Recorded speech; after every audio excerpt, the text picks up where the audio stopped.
2 مليون حجر، كل واحد وزنه من 2 ل 70 طن، اتحطوا فوق بعض بدقة أقل من مليمتر من 4500 سنة. إزاي؟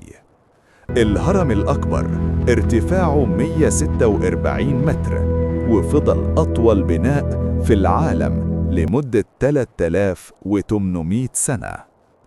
العلماء لحد النهاردة مش قادرين يفهموا ازاي المصريين القدماء عملوا ده من غير تكنولوجيا، من غير حديد، ومن غير عجلات حتى.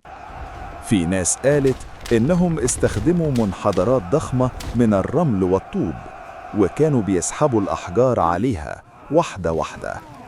وناس تانية قالت إنهم كانوا بيرشوا المية قدام الزحافات عشان الرمل يبقى مبلول والاحتكاك يقل. وفي نظرية جديدة بتقول إنهم استخدموا ممرات مائية داخلية عشان يطفوا الأحجار لفوق. لو التاريخ بيشوقك اشترك علشان ما يفوتكش حاجة.